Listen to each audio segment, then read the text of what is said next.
Anyone having any issue with the assignments? I think so far, no problem. I think we have about half thereabout of you submitting so far. Maybe some are waiting until the last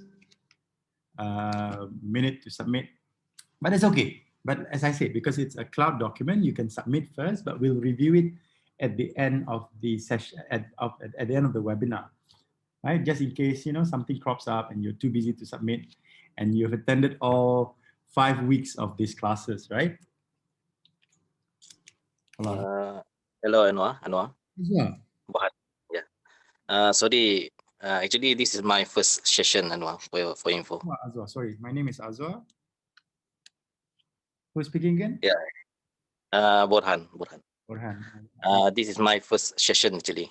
All right. So you can participate in the activities, but because we are looking at participation, so you did enter a bit late lah. But if that's okay with you, I hope you can still learn something from us. And there's no harm in trying and submitting your exercise. All right, Borhan? Yes. I try to follow up you guys. All right, sure. All right. Actually, we closed the entry after second week, but I think because, you know, the next session will be about a year, so I guess there's no harm for people to join and learn from the classes, right? Okay, one more minute, huh?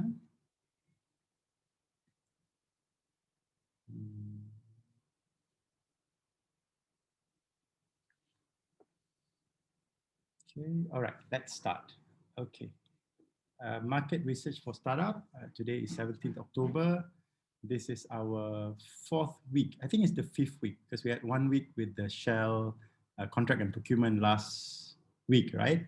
So this is technically our 5th week already with Shell LiveWIRE. We are ending next week. So, I mean, we're almost there to the conclusion, right? And it'll be very exciting to see all your submissions for us to see who goes through to the next stage. Anyhow, today's topic is market research for startups, right? So basically, the idea here is for businesses that are new in the market, new players. I think today we're going to discuss how you can conduct your market study so that when you enter a market, you are able to reach what we call product market fit. Because for many businesses, the challenge is when they go into the market, they are like invested a lot in production, in design, and in branding. But when they go into the market, nobody wants them. So they end up just being an expensive failure. So what we're trying to uncover and explore today is to ensure that those risks of failure of product market fit are mitigated, all right? So for today's session, we'll look at 4 areas. Number 1 is we look at market research. What is the definition of market research, the different types of market research. And then we look at why is it important for startups to embark in a market research exercise in terms of validation, discovering customers, and also learning about your competition. As we've learned when we were looking at business environment, we don't enter a market in a vacuum, right? Normally, for any businesses, there's always direct competition or indirect substitutes and alternatives. So that's something for us to look at today. And number 3, how do you start doing market research? What are the steps and what are the results or outcomes that you should look at when conducting your market research? And lastly, 1 or 2 slides on misconception regarding market research.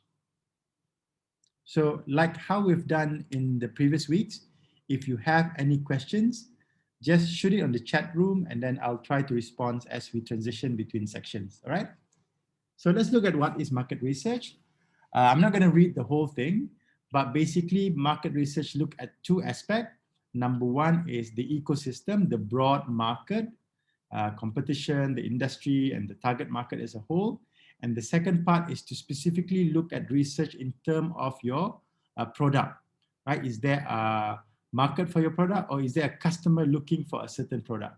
So the idea behind a market research is to answer these 2 questions so that you can determine things like whether the features are right, or is it too much, or is it too expensive?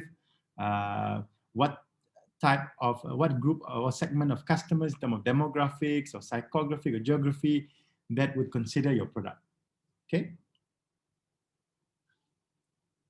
And then this is one example of a market research in action.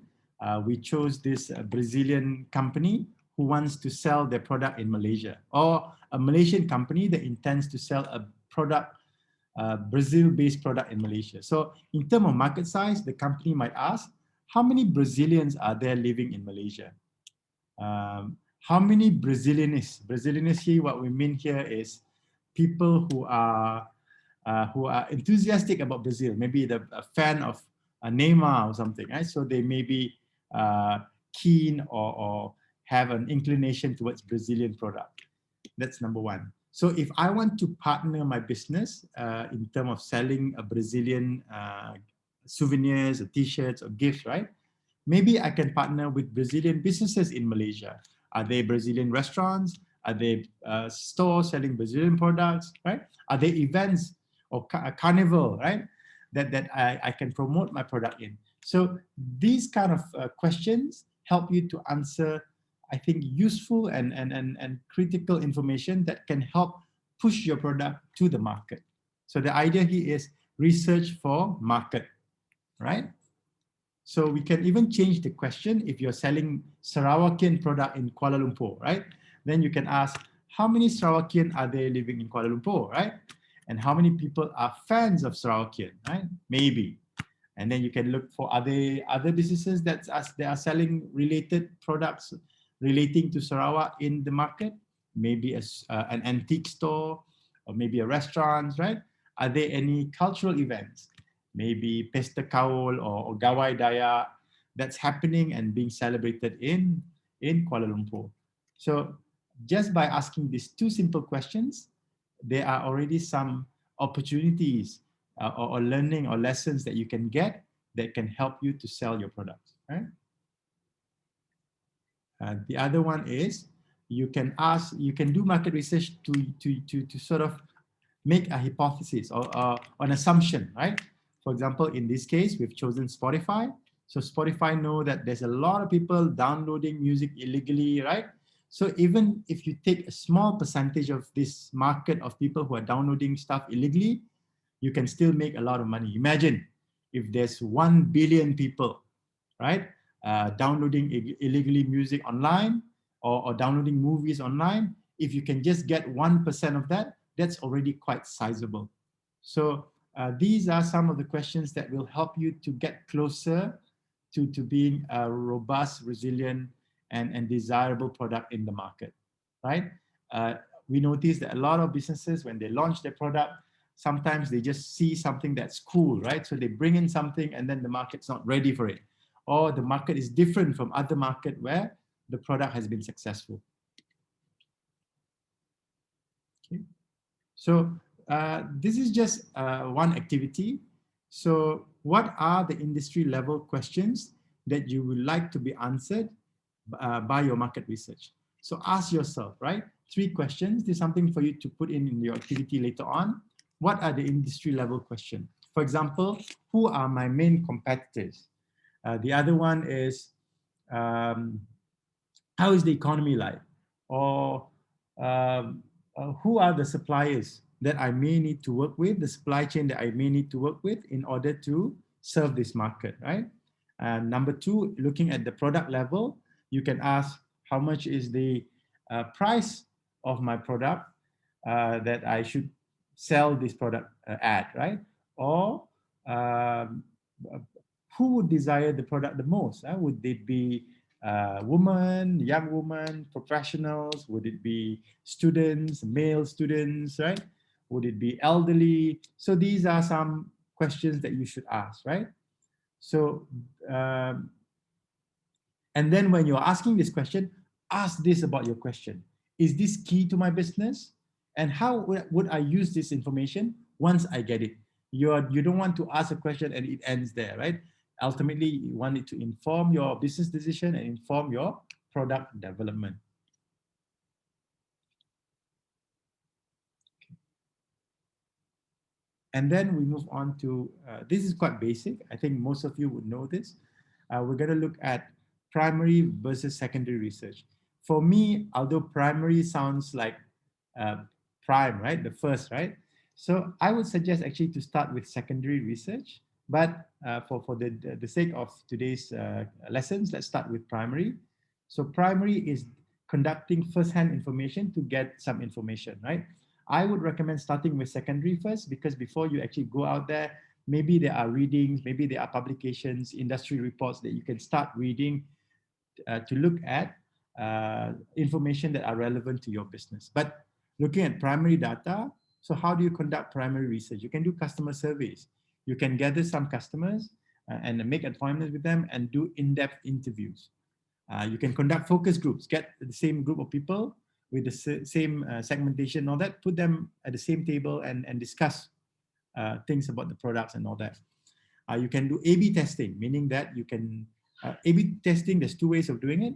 One, if you are doing it digitally, then you can do two sets of your website design or your posters, right? And see which one that the customer gravitate and engage with more. But if you're doing on a physical type of A/B testing, maybe you can do a limited run. If you're selling t-shirts, for example, do 2 designs in low runs, and from the A/B testing, you see which one people prefer more, the certain style, then you can manufacture at a larger scale the ones that you have found desirable by the customer. Number 2 is observation. We talked about this when we discussed our first module, design thinking. So observation is just looking at your customer, seeing their behaviors and all that, and making notes and taking points so that you can change, evolve, pivot your product and business accordingly. All right? And for secondary research, as I said this just now, it may be easier because you can just go online, look for blogs, read articles, find data that you can get from Department of Statistics or Nielsen or Frost & Sullivan's, right? And from there, it can be the basis to give you some confidence that the market is actually ready or anticipating your product or your business. Okay. We look at the differentiation between quantitative and qualitative research. Quantitative is normally close-ended. If you look at the survey that we normally conduct at the end of the class, it is quantitative, meaning that it's quite objective. It's close-ended. You pick either 4 or 5. It's there, right? So from this data, you can make statistics. How many percentage? How many standard deviation? And all that. And for qualitative research, it's more open-ended. It's more to uncover how your customer or your vendor or the people that works for you think or feel, right? So by conducting qualitative research, we are able to get more in-depth and get some useful insights on the perception, behaviors, and their needs. If you look at qualitative market research, it is quite similar to what we did with customer profiling. Remember, when we did customer profiling and value map, we asked the customer what are the job that they want to get done, what are the pain that they're facing, and what are the gain that they're looking to get that maybe your product can serve. Okay.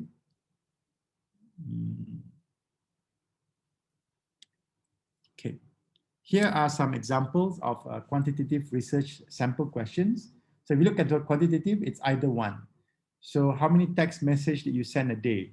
I don't send any text messages because everybody uses WhatsApp or Telegram or whatever that you guys use, right?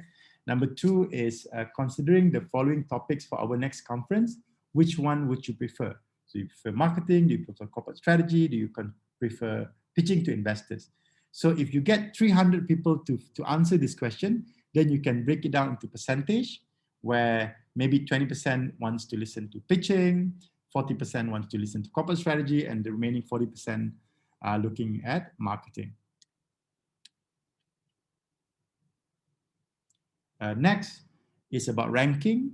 So you can sort out which of the ice cream flavors are your favorite. Do you prefer chocolate, mint, vanilla, or peach? So for myself, I think I'm a vanilla person, and then a mint person, and then a chocolate person, and then I'll go to the peach. Would you consider living abroad? This is quite simple, a yes or no question, right? From here also you can look at it like a poll.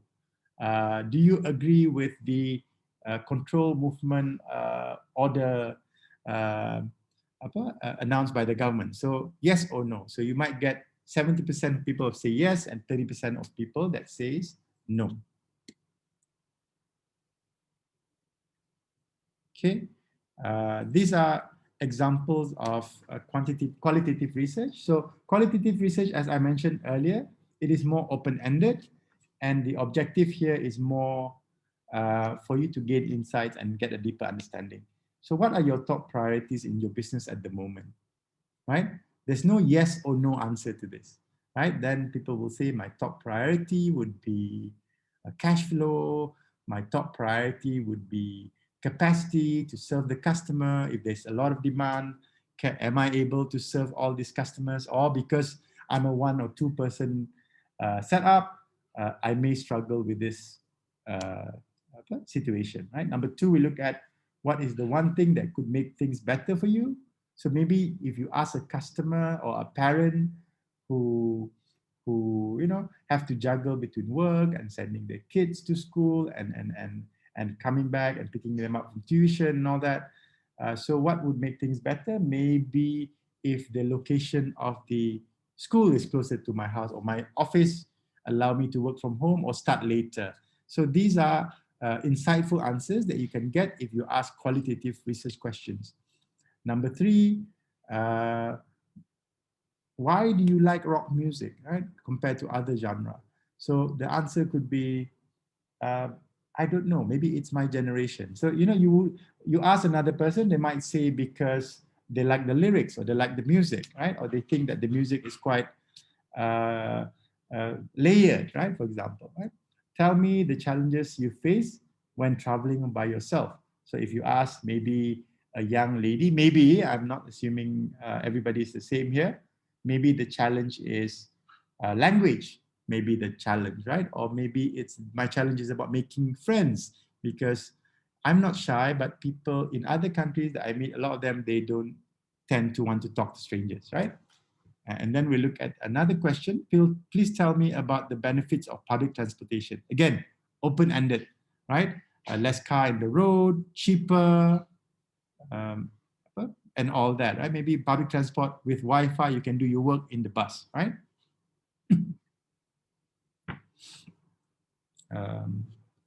Then, how do you usually solve this problem? Again, open-ended question. How do you solve this problem, right? Next, what made you not complete your purchase today? This is a good question, actually. If you see if you're running an e-commerce business, people go to the website, they add things to the cart, and then they don't end up purchasing it. So by asking this question, you might uncover that people did not complete their purchase because you don't support MasterCard, right? And you only have the option of using Visa and American Express. So they didn't complete the purchase because they only have MasterCard. So maybe from that piece of information, you can look at enhancing your payment gateway system so that it caters to all the available options for people, right? Another example is you didn't have GrabPay or other e-wallet ways of paying, and I prefer to pay in using those systems. So again, in this day and age, when you're running a business, how people pay for your business is actually very important, very useful in securing your customer.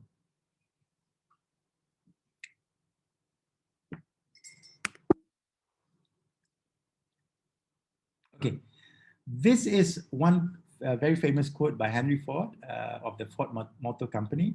He said that if he were to ask people at that time, because there weren't cars, or at least there weren't many cars at that time, what they wanted, they would have asked for faster horses. Customers don't always know what they want. They have an idea of what it is, but not specifically. That is where you guys, as startups, as entrepreneurs, need to come in and design an elegant solution that actually meets their needs, but not directly what they say, right? So I think this is a very interesting quote. So in doing your market research, it's for you to uncover and analyze what is it that customer would want, would be willing to pay for and pay for again and again. Okay. All right. So here are some do's and don'ts when conducting qualitative research. Don't ask opinion for a solution, right? You can ask it, but it's probably not the most helpful, right? I made this. Do you want this? Do you love this? It's something that they may say yes, depend, right? But whether they just say yes because they don't want to hurt your feelings, or whether in the real world where you're not there to defend it or to push it, would they still buy the solution? So ask for the problem instead, right? Don't look for solutions, but try to ask for solutions for the problem. When was the last time? What was the struggle that you're facing? And then you introduce the product. Or at least you don't ask the solution too early in the stage, but maybe somewhere in the middle or towards later on, right? Help me understand what was your struggle, right? Share with me your experience.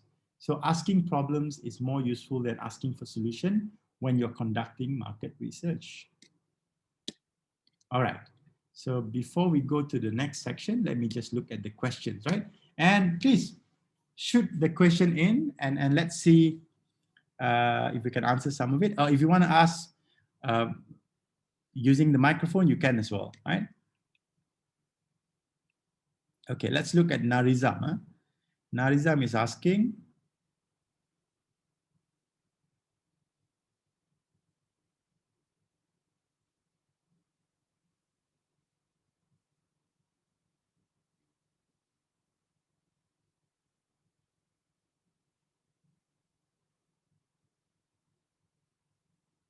okay, he's asking, last time there was a product being introduced before everybody knows, right?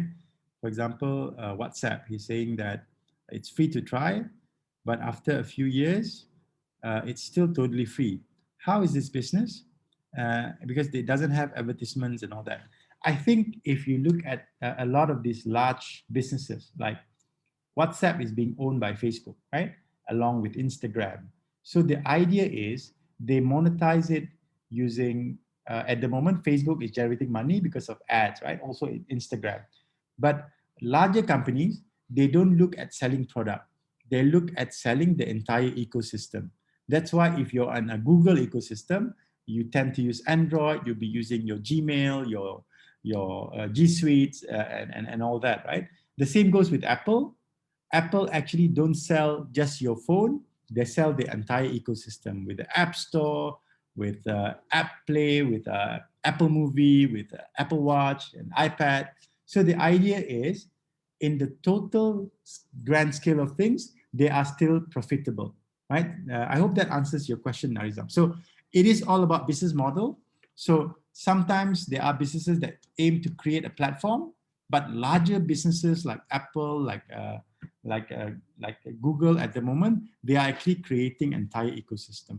So perhaps if you want to consider this idea, you can look at it. For example, you create a platform, and then other needs of the customer are also served, and it only integrates with your system.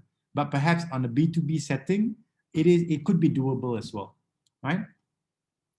I hope I answered your question. Any other question? Erdi, Seth, nice to see you again. Hajib, thanks for your question last week on WhatsApp. I hope you're clear with your latest idea.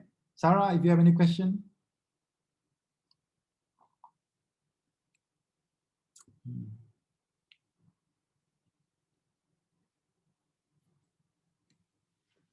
Yeah. All right, I'm okay. Nadia is okay. Listening well, fantastic.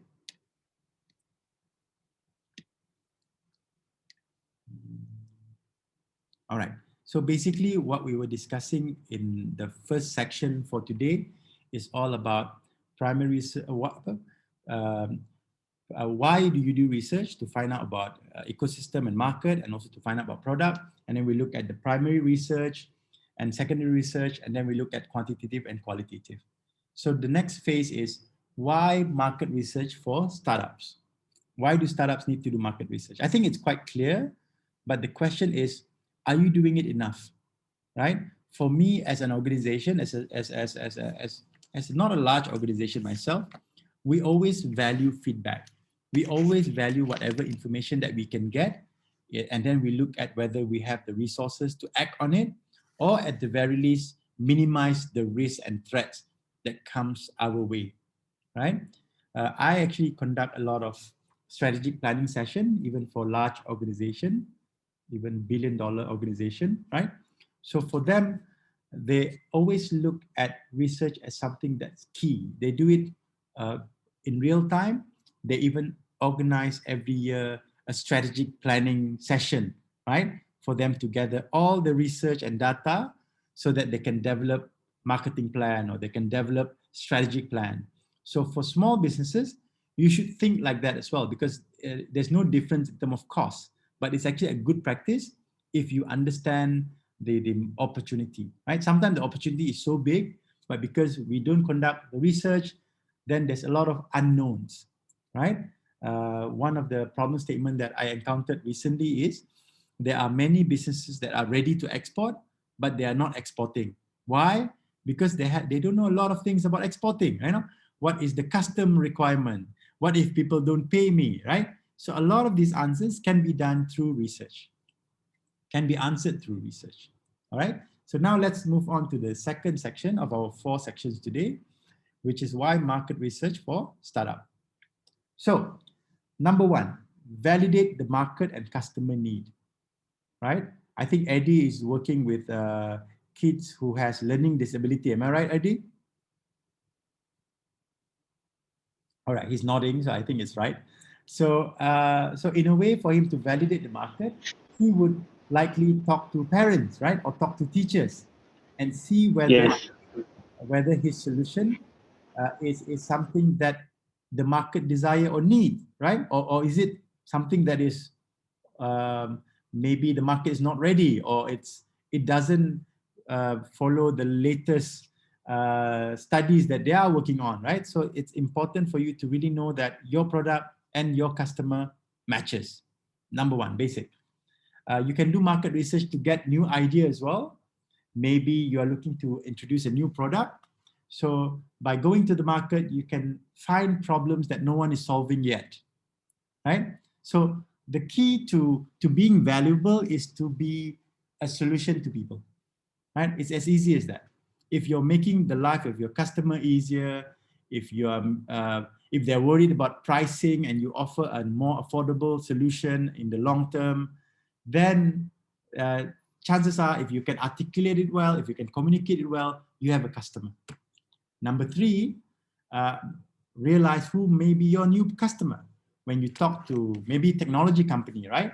Before this, they were selling to young people like maybe Borhanuddin or John or Amalina or Tay, right?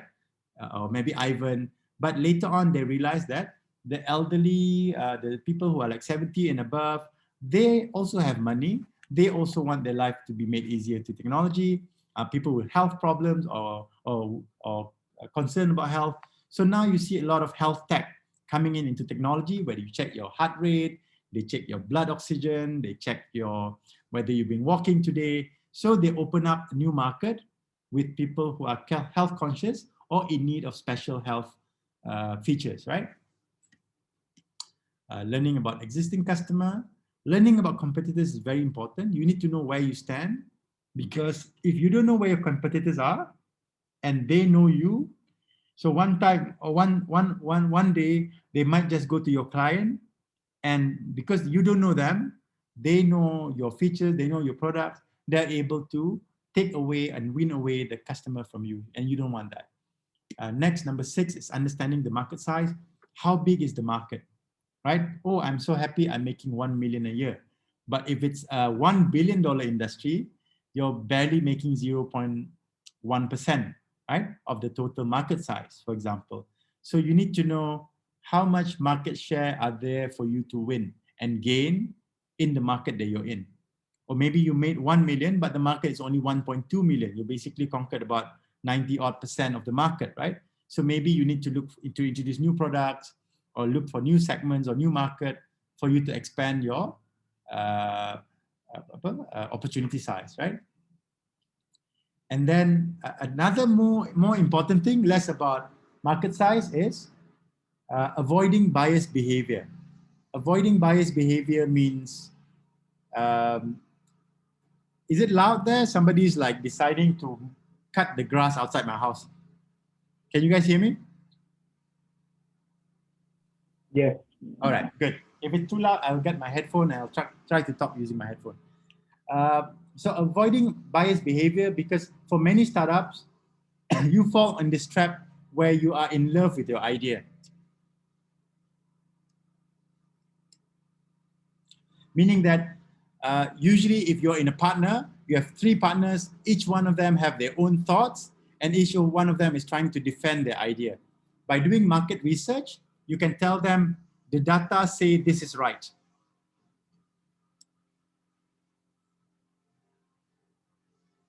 Thanks guys for clarifying on the sound. So I think that is some of the 7 benefits of conducting your market research. So in terms of validating your market and customer needs, so you need to define your key pain points, right? Some example of the pain points are financial, too expensive. Productivity, the pain points that the customer is facing. This system is too slow. Can you do it faster? Right? A very simple example is once upon a time I used to manage, I used to work at a hotel, right? So customers were complaining. The hotel check-in is so slow, right? And then we thought, naturally the bosses will look at the staff and tell off the staff, why are you so slow, right? But when we actually went and studied it, it turns out that the printer was like in the 90s or early 2000s. It was very slow. So we realized that the delay was actually on waiting for the printer to connect to the computer and then to their RAM to process it, and then for the printer to come out. And then we just buy a new printer. It solved the problem. But by understanding what the problem with the customers are, we are able to respond to it, right? Can look at pain points in terms of processes, just too many layers. We encounter this as well, where when there's a lot of bureaucracy, right, you tend to just give up, right? And poor customer support might be a pain point as well.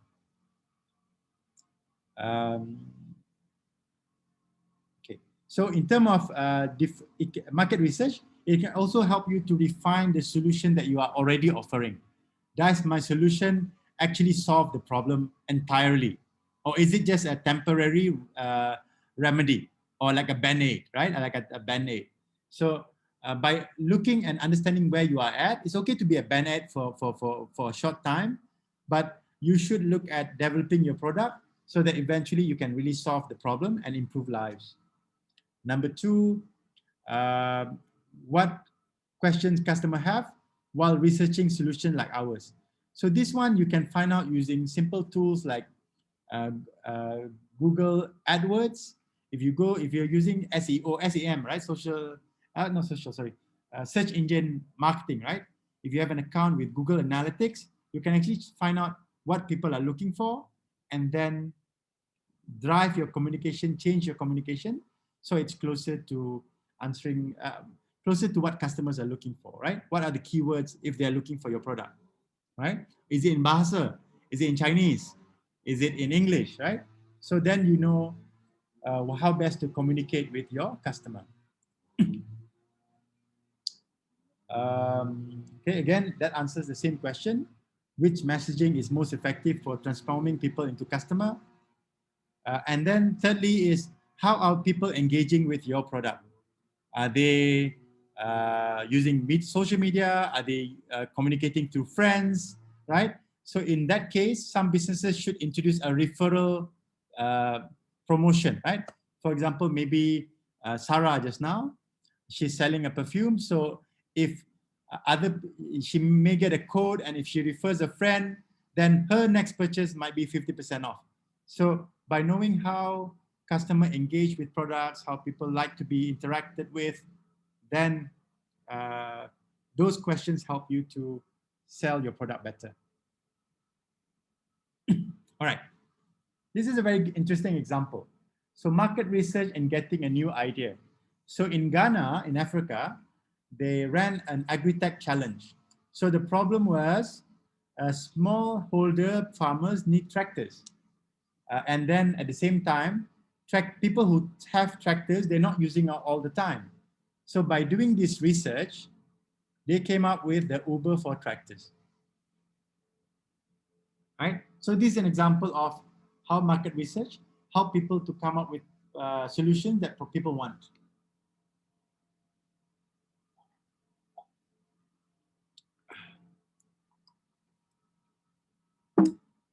Next, we look at understand who the potential customers are. So guys, in this section, I'm actually going to share useful tools. It's in the slides. You can use it at your liberty. But let me just run through each of the tools, all right?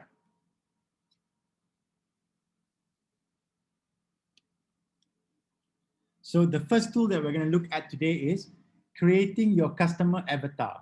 What does avatar means? If some of you play video games, you know that when you're creating avatar, you can choose the gender of the person, the characteristic of that person. So in a way, this is also a gamification or like a games element to market research, right?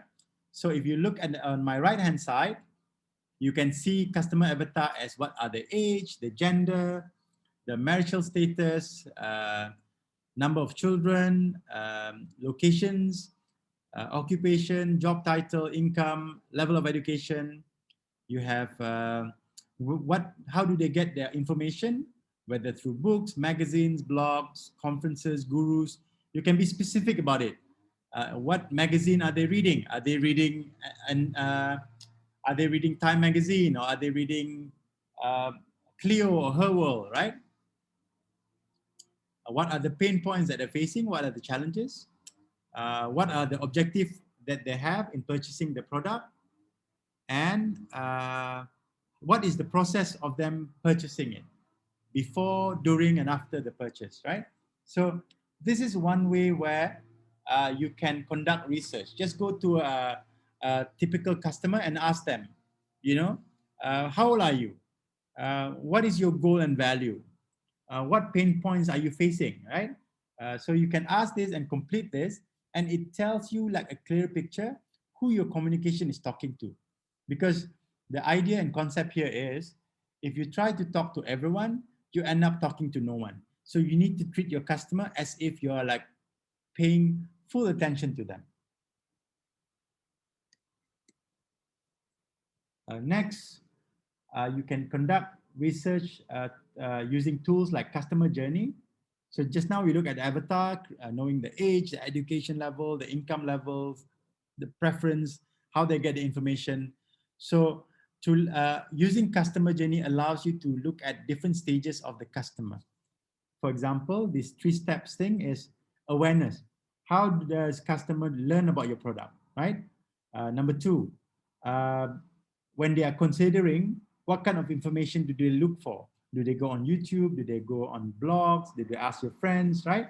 And when they make their decisions, how do they make the purchase, right? Is it through credit card, or is it through PO or tender? So these things are some points that you can do when you're trying to research your customer. As I mentioned just now, this may be good, for example, if you're trying to target a large corporation, right?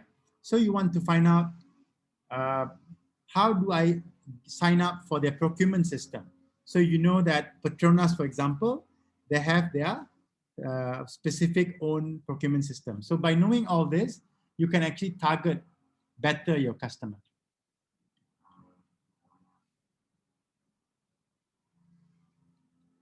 Another way of market research is to learn about your competitor. So you can list, for example, competitor A, B, C, D, E, F, G, H, and look at the features. For example, if you're looking at smartwatches, for example, right? Does it track heartbeat? Can I send messages? Can I listen to music using this? So some might be yes, some might be no. and you can learn more about your competitor, right? Where are their strengths? Where are your strengths? Where are your weaknesses? And where are their weaknesses?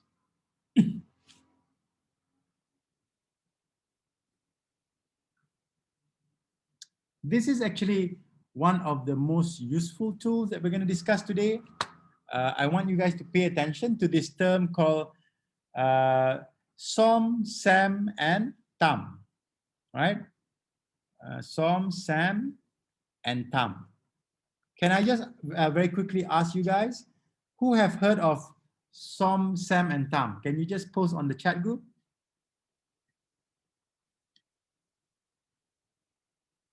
Never? No? Anyone have heard of this, or anyone else who have never heard of this? Sarah say I. What does I mean, Sarah? I have never heard. Oh, interesting. Huh?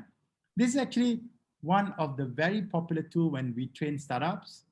So let me just, Sarah say I have, sorry. So I have. So SOM means that, because if you look at the entire market, right, then you look at TAM. TAM is the entire universe of your market. So this is very important, right? To see market potential, if you're trying to get investors in for them to see what the market potential are, normally we talk about TAM, SAM, and SOM, right? So basically TAM is the possible market demand. Can be the region, can be the country, can be the world. So for Eddie, right, he can easily say that in the world, there are 5% or 1% of the population that have that are currently going through learning challenges. Am I right, Eddie? So from there, he can look at what is the number of 1% of 7 billion in the world, right? So he can actually put that, the answer is 700 million people are facing this in the world, right? So in Malaysia, then he go on the Malaysian population, maybe around then 1% as well. So 1% of 30 million is about 300,000 people, right? Or 30,000 people. I mean, sorry, pardon my math, guys. Is encountering that problem at the moment, right? So if we look at this amount that they spend to solve this problem every year, for example, people with this issue, they spend on average 2,000 ringgit every year, right? So for Eddie, he can multiply 2,000 ringgit, multiply by 300,000. That comes to, it's a 3 billion ringgit opportunity in the market, right? But obviously, I'm not underestimating you, Eddie. Eddie cannot help 200,000 people now, right? Maybe in the future he can. So Eddie will look at currently how many people can I service. So Eddie currently can serve maybe 10 people a year, or 10 people at each time, or 30 people at each time, right? Or maybe 60 people. I don't know how big your school is, right? So currently, if you multiply 60 people times by 2,000 a year, how much is that? So I have about 0.00x% of the market share. But there is a huge opportunity if Eddie is able to scale his business. Because if we just look at Malaysia, it's already a 300 million ringgit opportunity.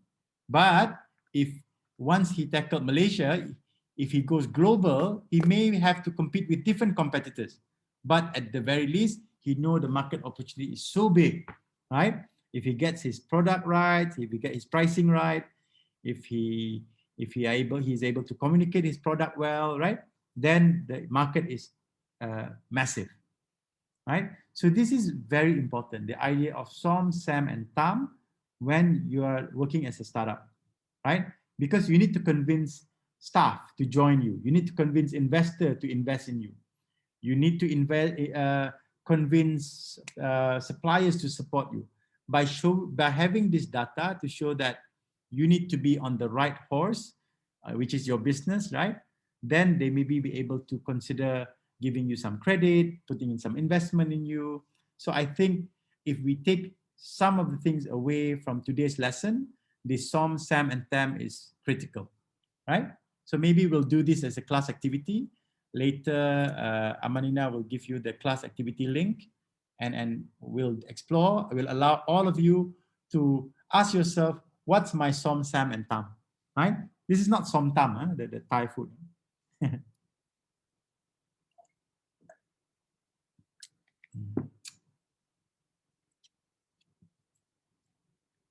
Okay. As I mentioned earlier, number 7, we want to avoid bias. So market research enable founders to step out of the comfort zone and actually go out there and talk to people, and not just talk to their friends, but talk to customers that are not your friends. In my experience working with many startups across Malaysia, you see your business doing sort of like stabilizing in the market when your customers are not made up of your friends and family, not your immediate network, not somebody your mom knows or your dad knows or your neighbor, right? So once you start getting customers that from people that you don't know and they love your product, then you know that you have achieved some level of product market fit.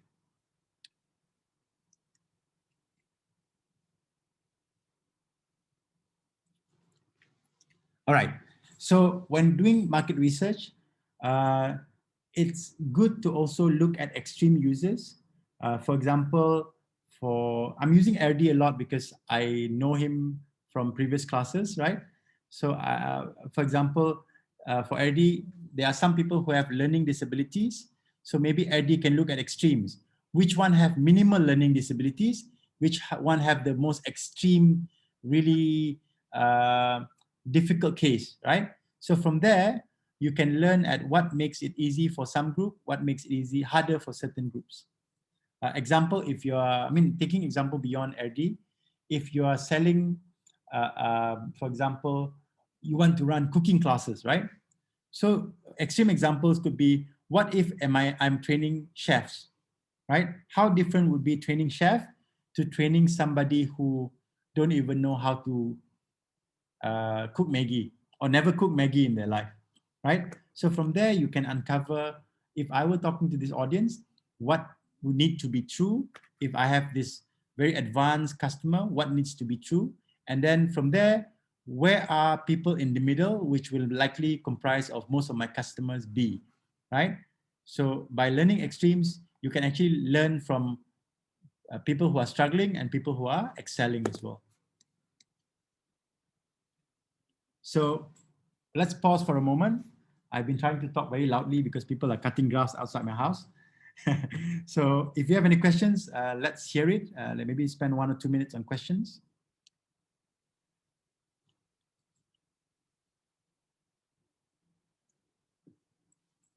You guys post your question. I'm gonna make another glass of water.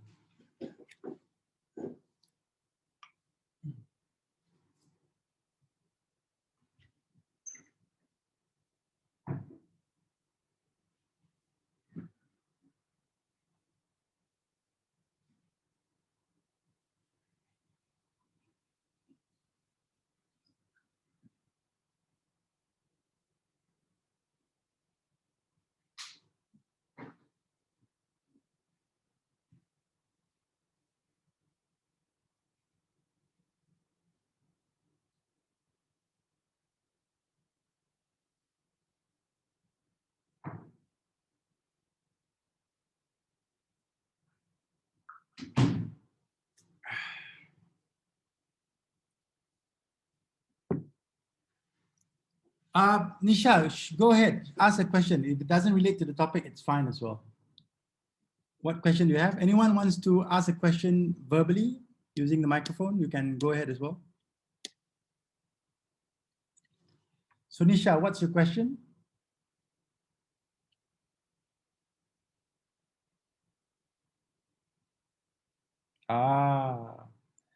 Nisha, okay, Nisha is asking, she wants to employ staff, but she's scared that the staff will steal her recipe, right? She have trust issues.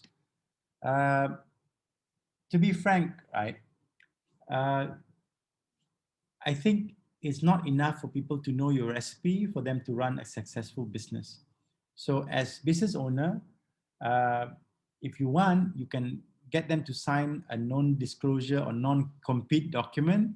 For larger companies, they have that, or even a cooling off agreement, right? For example, a non-compete, meaning that if you leave my business, you can work for other people, but you cannot run the same thing. Otherwise, you can sue them, right? Non-disclosure agreement means that if they work for other people, they cannot tell people that your recipe, right? But it's very not that easy to enforce, right? So that's one thing. But in general, that's where we don't look at business ideas, we look at business model. Business idea is easier to copy, but the business model that actually generates money is harder to copy. So my advice, not for just for Nisha, for all of you here, is yeah, you could hire a lawyer, but for me, you can create the agreement. The agreement, a lot of the agreement, you can get it from your friends or you can get it online. But don't be so scared that people can copy your stuff, because there are a lot of things. See, Nadia, thanks, Nadia. You can contact Nisha and Nadia. But in reality, yeah, I think extra hand is more important than being scared of having trust issues. In large corporations, people share more sensitive, more expensive information all the time.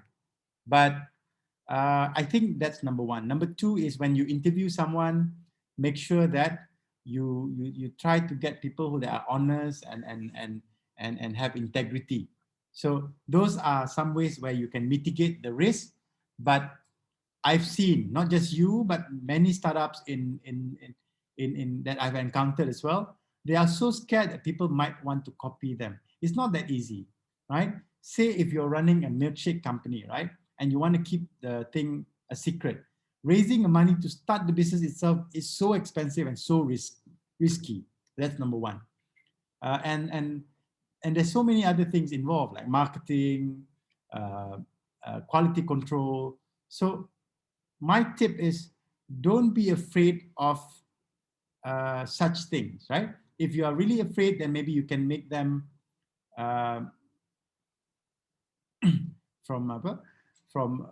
in batches. Or I know some programming companies, they want to keep their technology a secret. So what they do is they break it down into modules. So a team in Pakistan does only this. They don't know the other part. Team in Malaysia does part of this.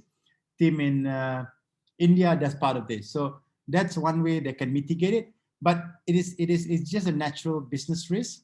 So don't be too scared, right? If it's just hiring one extra person or two extra person, your business is not big enough for people to copy yet, right? Sorry to say if I sound harsh there, but the reward of being more efficient, having people to help you, not being able to juggle between attending classes or cooking and all that, I think it's good for you, right? Okay. So thanks. If there are no further questions, let's move on to the third chapter, right? The fourth chapter is very short, just 2 slides. So we're almost at the end for today. And I hope you guys can prepare some questions. And as I'm sharing, feel free to post something on the chat group on questions, right, guys? All right, let's look at how to approach market research. So market research, in this context for this section, is leading to you developing a marketing plan, right? The marketing plan responds to the market research. So the first thing is to define the problem and opportunity. And then once you see the problem, you set what is it that you want to learn, what are your research objectives, right? Number 3, look for that information. Firstly, like I said earlier, from secondary research, and then you complement it by primary research. Maybe your data show that it's an attractive market, it's a future trend, for example, crowdfunding. And then your primary research, you might sit down and talk to Tay, talk to Moses, talk to Alif, right? Talk to Najib, Jazira, and then you find out whether the primary research supports the secondary research.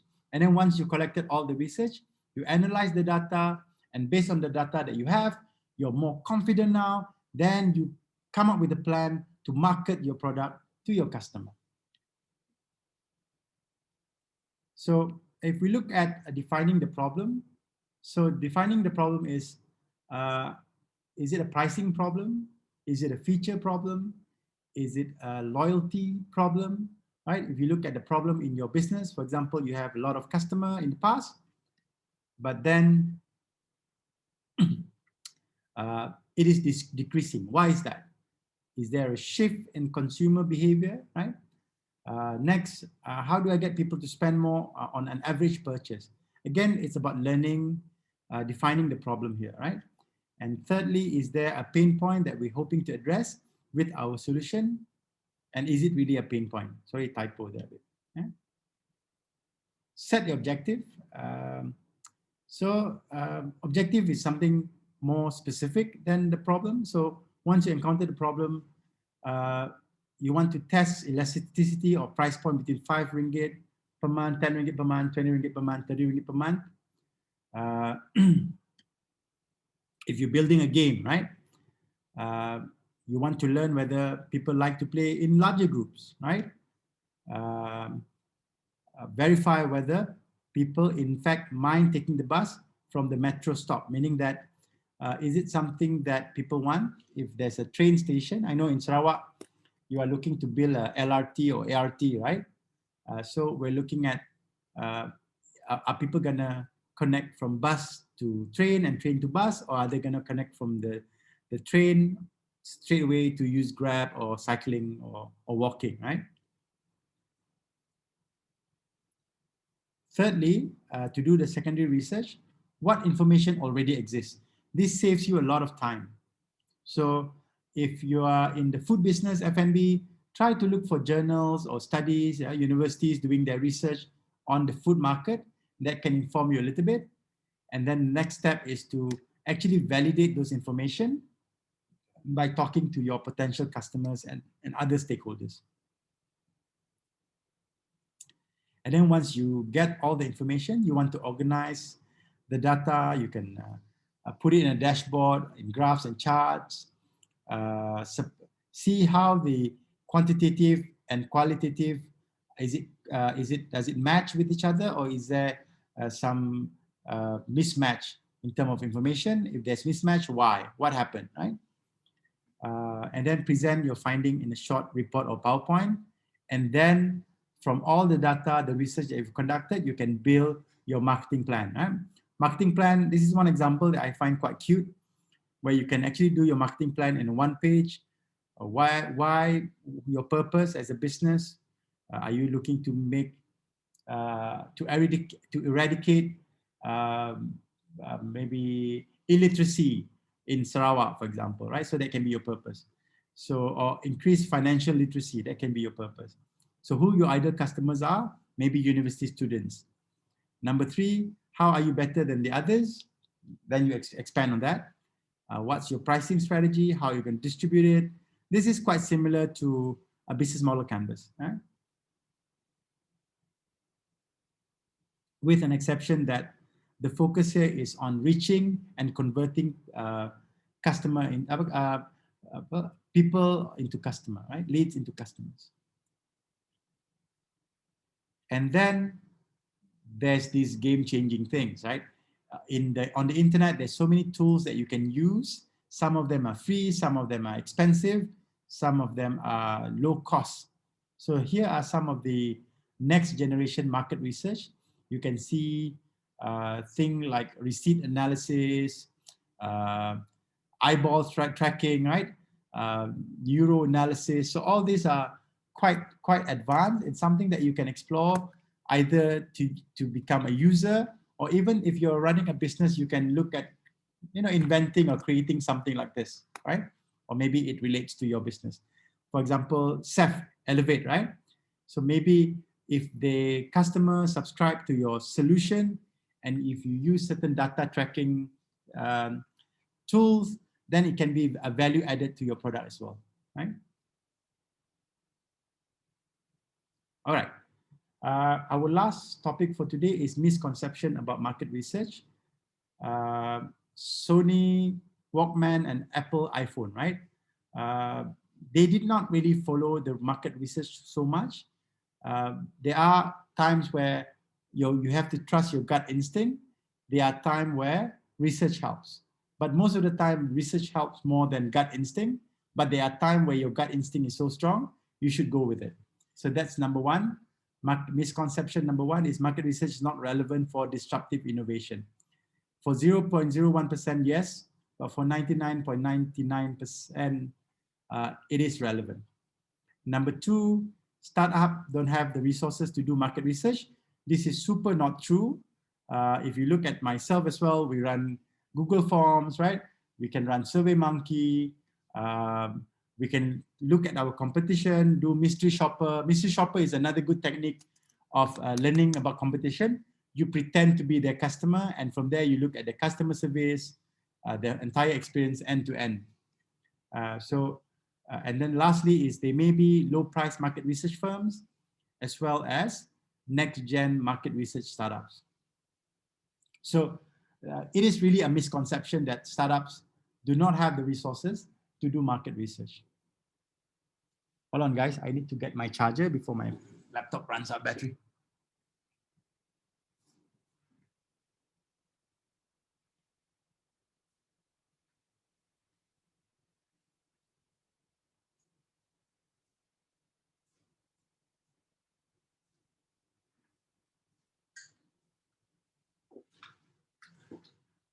All right.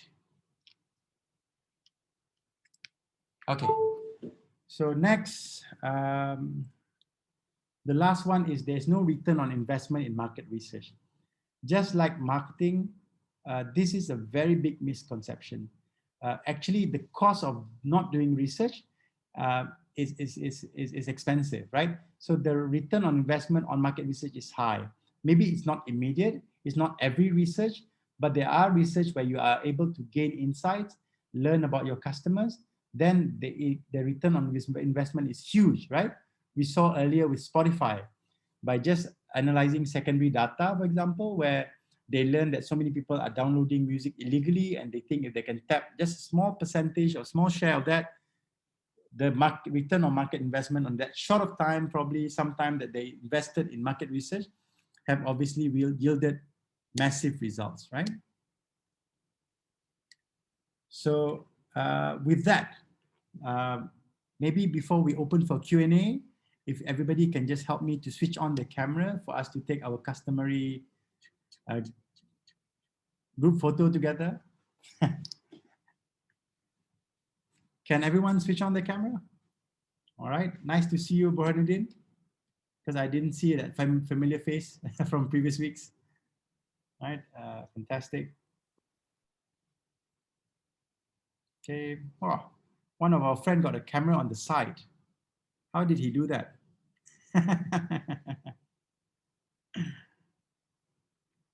Okay, I know some of you are camera shy, so you put your logo there. Some of you maybe, I'm sorry to say, maybe haven't taken your shower, so don't want to switch on your camera. Which is okay.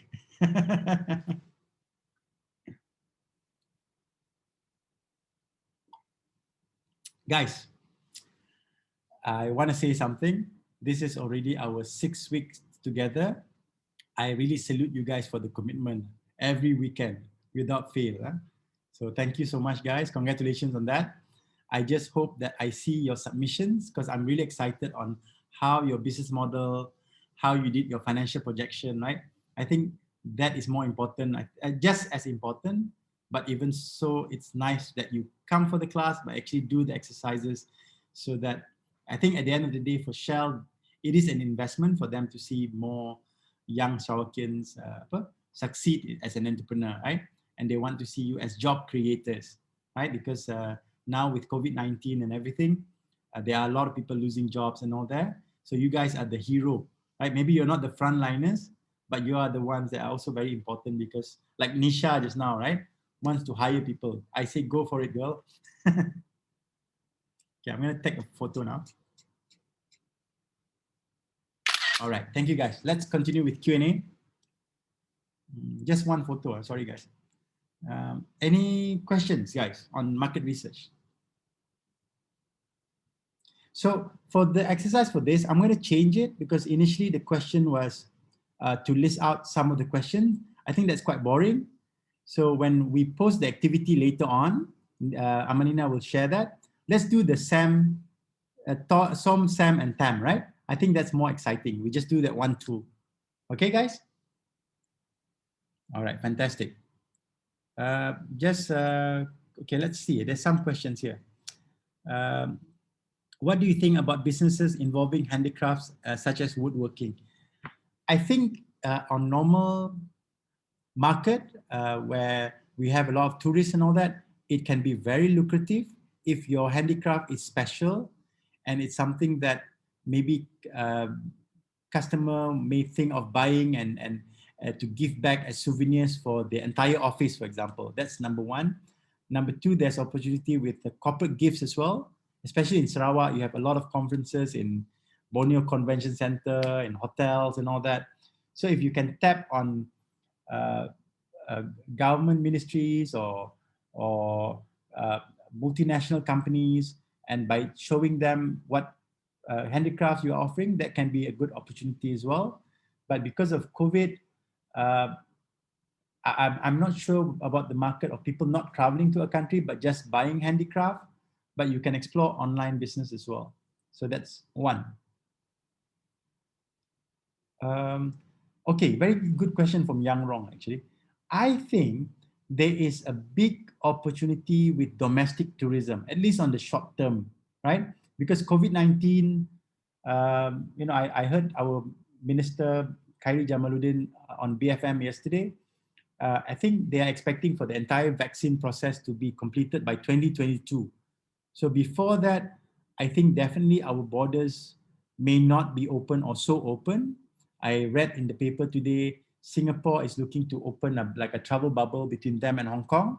But because of Malaysia cases being very high lately, I don't think other countries want to do that bubble agreement with us. I think it's a great opportunity for families, maybe for young couples who want to experience, even with COVID-19, people still want entertainment, people still want joy. So I think I think it can be done, but maybe I wouldn't suggest buying 100 camper van right away. Maybe you start with 1, 2, or 4 camper van and go from there. Because if you're asking about that question, I do have friends who are doing glamping services, and they're almost sold out every month now during COVID time, right? There are some challenges when the CMCO happened, he did have some cancellation, but quickly people within the district themselves who wants to be in nature, who wants to enjoy, barbecuing and all that, it can be done. The key thing for me is to do a lot of marketing. In Malaysia, the local market really like the whole viral marketing thing with videos and all that. So if you have to invest like 1,500 ringgit or 6,000 ringgit, don't be scared, right?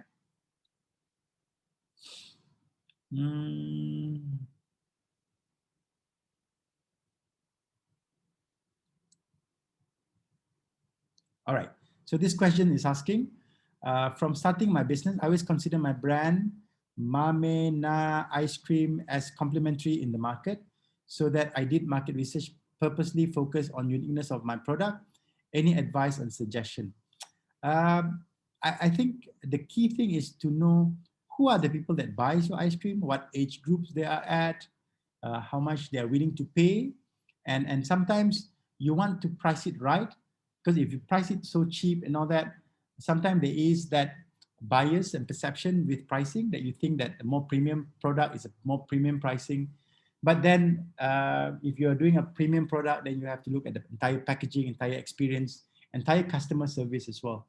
I think people normally come back because of the of good experience, right? Good customer service. So I would suggest look at your customer, look at other product that your ideal customers are using and learn from those products. And you want to be within that same space of the chain of product that your customers are using, right? So Amalina, if I can ask, right? Is your product like mass market, or is it premium, or is it very niche, like a durian ice cream or mango ice cream or something like that?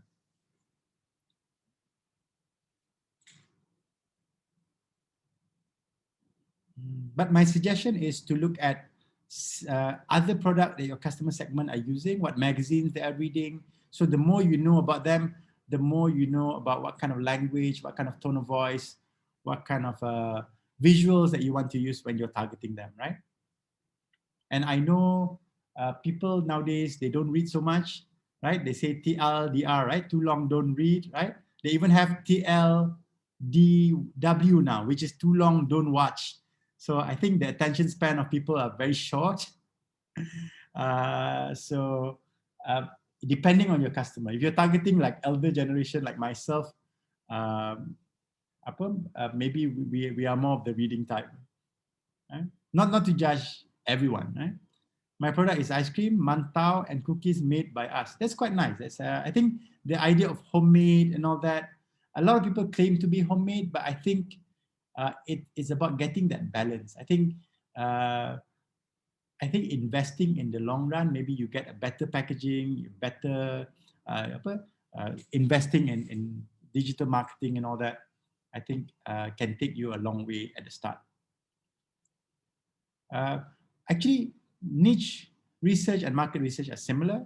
Niche market research means that niche is more of a segment, meaning that if you're targeting a very specific group. For example, I am just selling for pregnant ladies in their first trimester. So that's quite niche.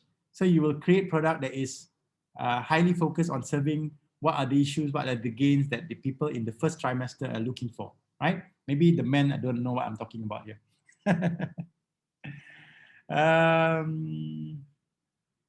All right.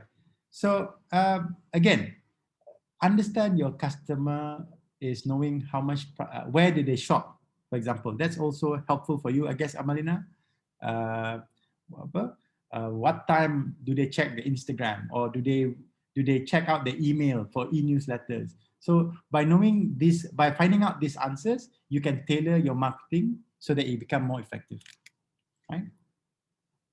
So Narizam, also, I hope I answered your question just now. Amal is asking a very good question.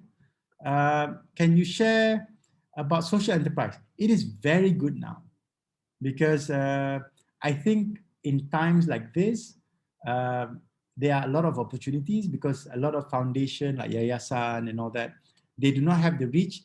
There's so many people facing a lot of problems now. The poor people are having not enough money with food, right?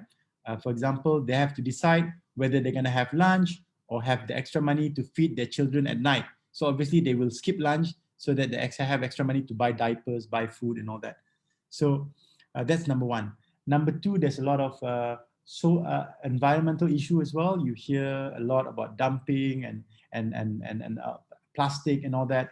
So social enterprise that helps with people to learn about better environmental conservation and education on not to pollute the rivers and all that. I think there are a lot of opportunities for you to get sponsors. On the other hand, there are also social enterprises that sells product, but at a premium, and they take a margin because some of that actually goes back to the supply chain, the people who are like planting the coffee, or the farmers taking care of the vegetables and all that. So I think even with the mass market, there's a lot of awareness now. So I think social enterprise is a very good space to be in, right? Okay, we have Elevate here. How to justify if we simply require capital and start off our initiative, knowing that the startup should focus on bootstrapping and mid-lean. Sometimes we just need capital in order to feel good and less worry. Okay, you need capital. That's what we learned last week when we looked at the cash and cash management for startup.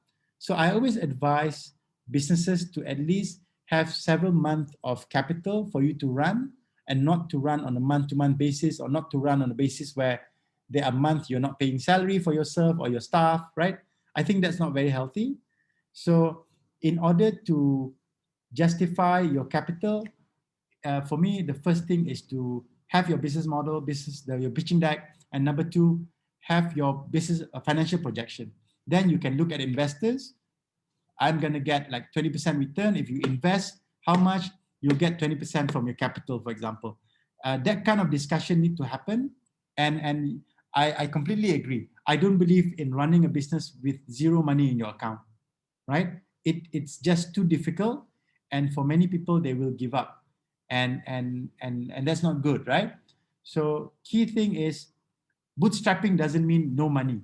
Bootstrapping means knowing your financial runway, knowing your burn rate, and working with that. And for me, have a few months at least. If you cannot have 1 year or 18 months or 2 years, right? but try to raise money from family, friends, yourself. I know people who sell stuff that they don't need just to raise money. So there are 1,001 ways of raising money, right? Some people, they keep a day job first and then put some money from the day job into the business. So there's 1,001 ways. So I hope that answers your question, Seth, because it's very important. Bootstrapping doesn't mean no money. You need capital, right? You need, at the very least, the government offers seed grants and all that. Go ahead and grab it, like Shell and other companies like Shell as well. They also run accelerators, incubators like LiveWIRE that we are having here. There are businesses that are looking at it as a social investment to assist entrepreneurs. Wow, Yang Rong asked a very specific question. How about loan from SME Bank for startup capital? SME Bank is actually my client. But SME Bank, don't get me wrong. They are called SME, but most of their product are actually for small businesses. Small businesses are different than startup and micro enterprise. So small businesses are normally businesses that are already generating maybe about 300,000 at minimum a year. So from then you have your track record, you have your audited account, then you can go to financial institution like SME Bank. But for startup capital, I recommend going for grants or loans even, but I don't have the information on specific where you can go get loans at the when you're a startup, but you can definitely get grants from organization like Cradle. And I know Magic also is giving out grant. CGC is quite similar to SME Bank, but in the past, I think they did have programs where they are open for early stage startups with no track record. But normally with banks, with financial institutions, they usually will want to look at least your first year of running. And I think that already not catered to many of us here in the LiveWIRE program. So my recommendation is look at Cradle, look at Magic. Magic actually have a social enterprise grant now. The other alternative is to look at crowdfunding platform like Pitchin. I think a few others out there where you can promote your product and try to gain capital. But with Pitchin, it's different because it's called equity crowdfunding. So you're not getting a loan, you're not getting a grant, but you're giving away equity. The other way of raising money is to look for angel investors. Angel investors can be formal and also the informal ones. Not along, I'm saying the formal ones, the one that are registered with Amban, but the informal one are just maybe if you have a rich uncle or rich neighbor, you can just pitch the idea to them and then get them to be a minority shareholder or a shareholder in your business, right? But with that advice, please go to proper channels. Don't go to illegal ones, okay? Right? Don't get yourself trapped just because it's not worth the risk, right? And I would also caution against taking personal loan because the interest rate is quite expensive, right? About 18, 15%, right?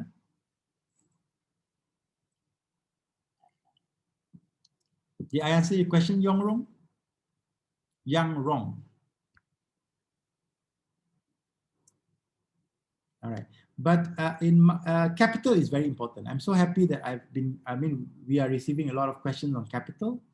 But like I said, you can do other jobs to fund your business. You can pitch to people. There's a lot of sometimes pitching sessions. You can pitch to them realistically on what they can invest, number 2. Number 3, you can look at crowdfunding platform, right? And number 3, you can raise money from partners.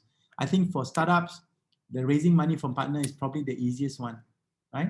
I've seen many startups where they know somebody who maybe do not want to manage the operation, but have the capital and want to own the business. So that can be a symbiotic relationship that you can form as well, right? Okay, all right. Thank you, guys. I guess I've taken much of your time. We have tomorrow still. If you have any questions, you can prepare them ahead of time and you can even ask me while we wait for friends to come in. And for Amal Saleh just now, and for I think for Seth as well, and others that are interested in doing social enterprise, I encourage you to explore that. There's a lot of issues that we need young, bright minds like you guys to go out and tackle it and I'm sure many people, myself included, would love to assist and support and promote. All right, guys. With that, thank you so much. Thank you. Take care. Stay safe. Right. I'm happy that Sarawak is still open for business, not like where I am in Kuala Lumpur. All right, guys. Thank you.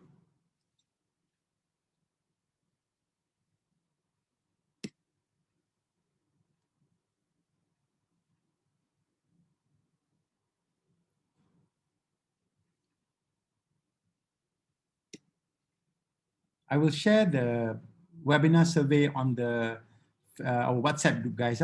Please help me to fill the survey, just to know that whether the topic on market research was useful for you guys. All right. So for some of you that are still here, you can take a snap at this, or just type it out, and then help me to fill the survey. Right?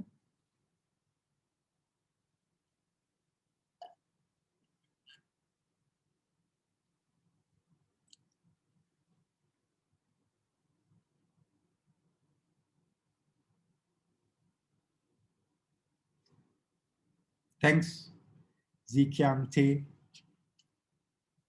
Narizam, thank you. Thanks, Sarah. Thank you, Te. Please help me to fill the survey, guys.